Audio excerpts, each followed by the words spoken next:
Hi, it's Troy at the Full Setup here, back with another video for you today. Now, I recently made a video basically stating if you had an RX 470 or 480 graphics card and you weren't using it for GPU mining, that you should sell it on eBay, you should cash in and treat yourself to something fancy. And loads of you have gone and done that. You've sold it and you've treated yourself to either a 980 Ti or a GTX 1070.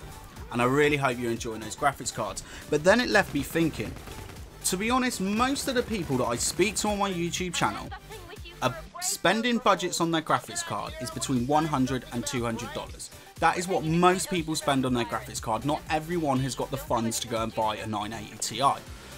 Now, when I talk to people about this and they ask me for suggestions on what card that they buy, if they're at the lower 100, I normally just say, go on, save up for a few more weeks. You want to spend between about $150 and $175, and the graphics card you want to buy is the AMD RX 470. Now, the RX 470 was a little bit more than that when it first came out, but due to it being so closely priced to the RX 480, I don't think it sold as well, so you could quite often find it on sale for between $140 and $150. Now, that graphics card is absolutely perfect for 1080p gaming. It will run most games at ultra 60 frames per second or plus at 1080p.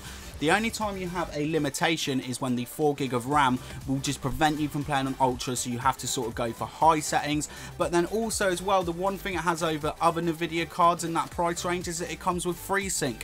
Now, FreeSync is coming out on most monitors these days, and it can even turn, you know, slow laggy IPSs into really smooth buttery gaming experiences. So it's a real shame that that graphics card is sold out. So what does that leave us with then? If we've got a £100 to £200 budget, what sort of graphics cards can we buy?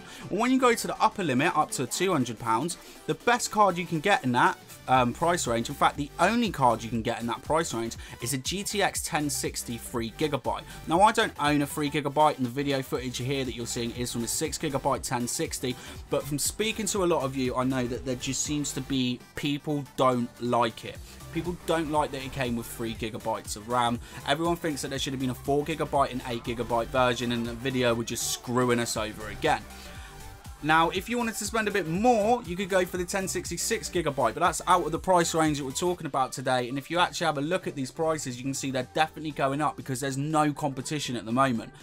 The only card you can buy in that price range as well is a GTX 1060. So what about lower down the range then? Well, at the sort of $120 to $150 range, we have the RX 560 and the 1050 Ti. Now, I don't own an RX 560, but I have had a 1050 Ti and they perform pretty much the same. They're quite equally matched cards. And I do like the 1050 Ti. It's a very good graphics card. You can play a lot of games at ultra 1080p and hit 60. You might have to drop maybe like some AA settings down a little bit, but really across the board, I would say it's probably a 1080p high card. And it's quite expensive as well. If you were going to buy one, you should buy the cheapest one you can because they all overclock to the same range. But the ones that are like 150, 170, I wouldn't buy it because the RX 470 was 40% faster.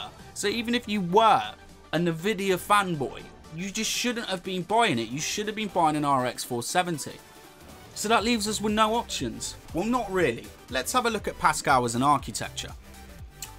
When the GTX 1080 came out, it was the power of two GTX 980s. It's an absolute beast of a graphics card. Of course, we've got the 1080 Ti now, but still one of the best graphics cards money can buy. At the same time, the GTX 1070 came out, and that card performs as well as 980 Ti's, and it also beats a Titan Maxwell. So again, that was an absolutely fantastic graphics card for the price, and price to performance was a better card than the GTX 1080 if you're doing dollar to performance. A couple of months later, we had the GTX 1060 6GB come out, and that was the power of a 980. So that tells us that the 1050 Ti should have been the power of a, yep, you've guessed it, the GTX 970, and that is the graphics card that I recommend you buy if you're at that 150, 175 budget. Now, I picked this one up for 150, and you may well struggle to find cards at 150. Now, there were other options in the graphics card that I bought today, but I basically couldn't fit most of them in my lounge PC, and I was also only limited to only having an 8-pin power as well. I didn't want to buy a new power supply. I know what you must be thinking, that when this little girl gets going, a box must get well sweaty, but no, even with a slight little overclock, just as she performs as well as other 970s, she goes like the absolute clappers. I mean, she can play most games at 1080p, 60 frames per second, ultra. Same story as the RX 470, that you will have to run high settings for Rise of the Tomb Raider, but all in all, for the next 18 months, at least the GTX 970 will be able to run any game you want at respectable frame seconds. I'm talking 60 FPS or 60 FPS plus. Now, you do take a risk buying it second hand. It is a graphics card that's going to be a couple of years old, but when you compare it to a 1050 Ti, there really isn't another option, and I definitely think the graphics card that you should go out and buy if you're in that budget range is a GTX 970. So if you like that video, tell me why. If you don't like it, tell me why. I'm going to be back with another video within the next week or so. I'm doing a budget graphics card showdown, and I will be giving the winner of that showdown graphics card away. So if you want to enter that competition, please make sure you watch the next video, and don't forget to subscribe. Thanks for watching. Goodbye.